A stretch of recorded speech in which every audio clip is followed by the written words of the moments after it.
Bonsoir, mesdames et messieurs, c'est Darcy Ogandaga, président directeur général de Trillionaire Media. Bienvenue dans cette interview exclusive cette semaine avec Laetitia Mebalé, qui nous vient du Gabon. Elle va exactement nous expliquer comment elle a fait pour pouvoir démarrer son entreprise en fonction de où elle se trouvait il y a quelques années et ce qu'elle fait en ce moment. Donc je ne vous en dis pas plus, restez sur votre écran. Dans quelques instants, nous allons commencer cette interview que j'ai faite en direct depuis Atlanta et elle était à Reims. Ne bougez pas. À tout à l'heure.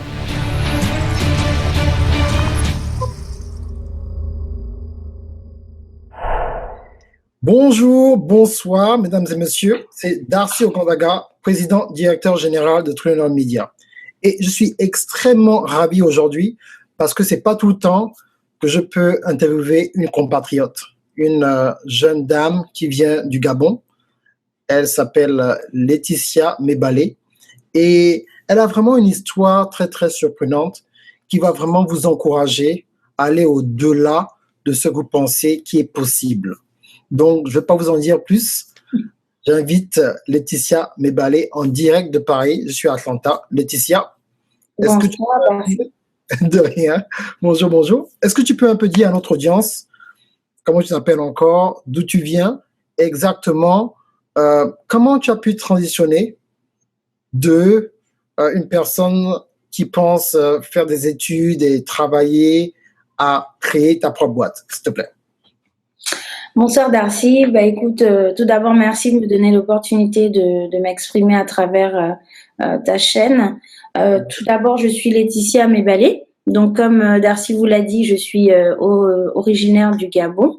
Je suis née à Paris et grandi à Paris, une partie au Gabon et le reste en France. Ça fait maintenant un peu plus de 15 ans que je suis là. Et voilà, je suis venue faire mes études ici. Et donc, voilà, donc je suis spécialisée en communication, relations publiques et presse. J'ai une double compétence avec les relations internationales et la diplomatie. J'ai effectivement fait des études, voilà, donc je suis arrivée jusqu'au master.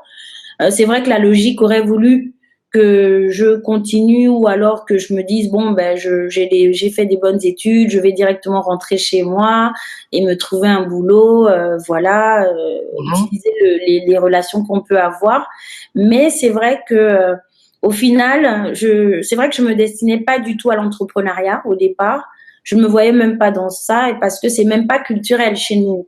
Il faut le dire, au Gabon, c'est pas du tout culturel. La culture d'entrepreneuriat, c'est pas vraiment ça. Et ça commence à venir, mais il y a encore beaucoup à faire. Donc, je pense que c'est le fait d'avoir aussi vécu à l'étranger aussi longtemps, entre la France, le Ghana également, que j'ai pu avoir cette culture qui est venue en moi, qui s'est révélée en moi petit à petit. Donc ça, c'est la première chose.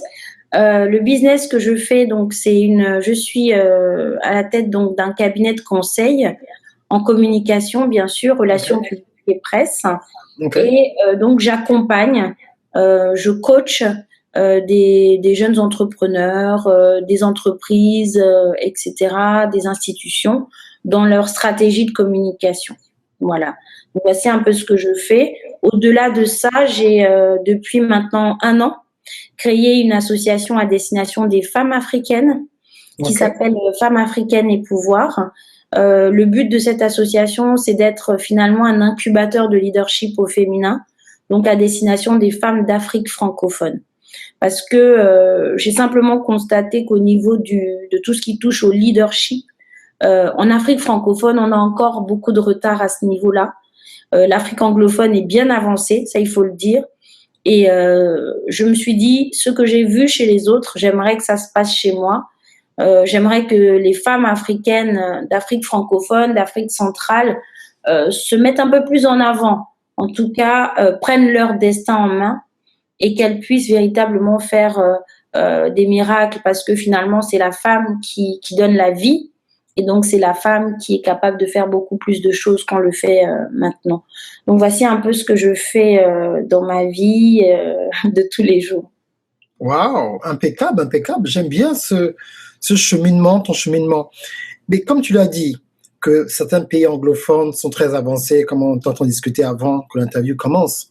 Est-ce que tu pourrais en fait me donner ton avis et un conseil? Il y a une jeune fille en ce moment qui est en train de regarder, ou un jeune homme, qui regarde cette interview et qui se dit, mais vous savez, j'ai une idée, mais je n'ai pas assez de moyens financiers. Qu'est-ce que je peux faire pour me mettre dans le droit chemin, d'où je suis, à me mettre sur le chemin de l'entrepreneuriat? Est-ce que tu as des petites étapes que tu aimerais partager avec cette personne qui nous regarde en ce moment? Oui, bien sûr. La première chose que je voudrais dire, c'est la toute première chose, c'est croire en soi. Ça, c'est la première chose. Si vous ne croyez pas en vous, si vous ne croyez pas en votre projet, je peux vous dire qu'il y a 70% de chances que ça ne marche pas. Il faut croire en soi. Faut être convaincu que si on a eu cette idée-là, ce projet-là, c'est que il n'y a pas de hasard. C'est que Dieu a certainement mis en nous ce qui permet d'avoir créé ce projet que vous pouvez avoir. Ça, c'est la première chose. La deuxième chose, c'est qu'il faut avoir une vision dans la vie.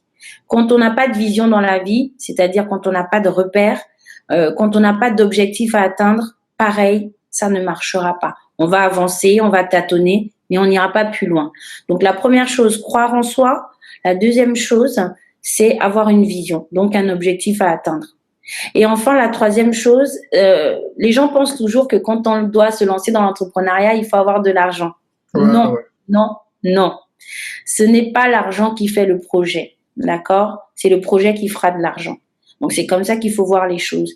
Je pense qu'en fait, ce qu'il faut qu'on comprenne, c'est que aujourd'hui, en plus, avec le développement du monde, en tout cas de tout ce qui touche les médias, la communication et autres, on a la chance d'avoir des outils qui sont mis à notre disposition pour pouvoir apprendre, pour pouvoir se former, pour pouvoir être coaché, pour pouvoir être mentoré. Et ça, il faut l'utiliser. On a aujourd'hui des réseaux comme LinkedIn, on a des réseaux comme YouTube où il y a de nombreux tutoriels. Et ça, c'est vraiment une mine d'or. Donc, le conseil que je peux donner aux jeunes qui me regardent aujourd'hui, c'est d'être curieux. Voilà, d'être curieux, d'aller sur tous ces différents réseaux qui existent maintenant. Darcy qui est là lui-même, il vous met des vidéos à longueur de journée gratuitement pour vous former, que ce soit la dernière fois, j'ai vu qu'il a fait une vidéo justement sur comment avoir une stratégie média online. Et tout ça, ça ne demande pas des gros moyens ou voire même pratiquement rien. Parce qu'aujourd'hui, la plupart de ces réseaux sont gratuits. Donc, c'est une chance. Vous montez votre business, vous créez une page Facebook, par exemple, vous créez un Twitter, etc. C'est déjà une manière de vous faire connaître. Donc, moi, je pense qu'aujourd'hui, il faut utiliser tous les moyens, les outils qu'on a à notre disposition qui sont gratuits et qui nous permettent finalement d'être connectés au monde entier. Et ça, c'est vraiment une mine d'or. Donc moi, le conseil que je donne, c'est véritablement ça. Croire en soi, avoir une vision dans la vie, dans ce qu'on a envie de faire, de ce qu'on veut faire, et utiliser tous les réseaux, tous les outils médias qui sont mis à notre disposition de manière gratuite. Ok, impeccable, impeccable. Mais maintenant que les gens ils ont entendu exactement ton conseil, et qu'il y a une personne en ce moment qui nous suit, qui se dit, ben, j'aimerais bien, moi, Darcy, il est loin, il est à Atlanta. Je voudrais travailler avec Laetitia, elle est à Paris. Qu'est-ce qu'il doit faire exactement pour pouvoir te contacter et pouvoir avoir une idée de tes services s'ils ont un projet à développer au niveau médiatique? Qu'est-ce qu'ils doivent faire? Quel est le cheminement exactement qu'ils doivent entreprendre pour pouvoir te contacter et avoir ton temps pour pouvoir les aider à mettre à jour leur projet? Alors déjà, ce que je voudrais dire, c'est que je suis disponible. Hein. Je suis disponible parce que j'aime ça. J'aime aider les autres. J'aime savoir que le temps que j'ai donné à quelqu'un va lui permettre de faire quelque chose, de développer quelque chose. Donc, je suis à votre disposition. Ça, c'est la première chose. La deuxième chose, c'est que pour me joindre, c'est très simple.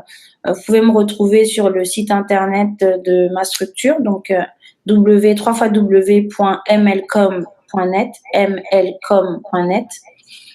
Sinon, sur Facebook, j'ai ma page professionnelle, Laetitia Mebalé Pro. Également sur Periscope, pareil, Mebalé Laetitia. Également sur Twitter, Laetitia Mebalé. Donc, c'est vraiment facile pour me retrouver. Même quand vous tapez sur Google, tout de suite, tous les outils sortent. Donc, il n'y a aucun souci. Donc, je suis joignable. Vous pouvez m'envoyer un mail. Il n'y a aucun problème et je répondrai tout de suite. Autre chose que je voudrais rajouter, Darcy, c'est que j'ai eu la chance de partir au Gabon le mois dernier, d'organiser un salon, donc le premier salon des jeunes entrepreneurs. Voilà. On attendait 200 personnes qui se sont inscrites parce qu'il y a eu un engouement vraiment. Je m'attendais pas à ça.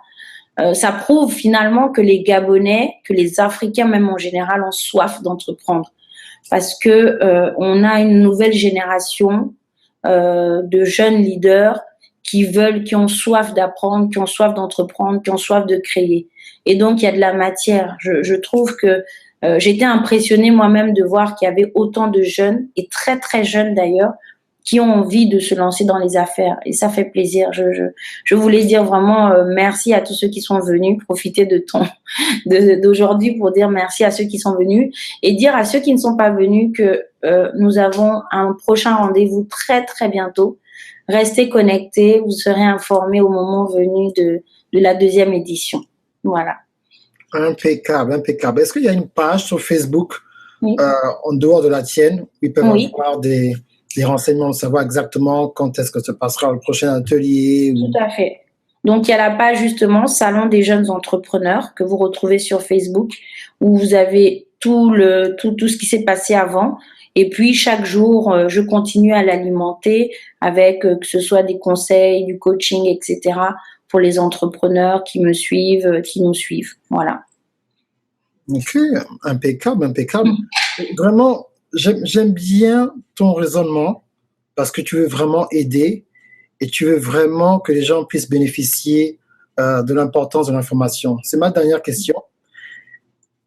Quelle est la différence pour toi entre il y a 15 ans pour commencer un business et aujourd'hui, en 2016, en février 2016, pour commencer un business dans le monde entier?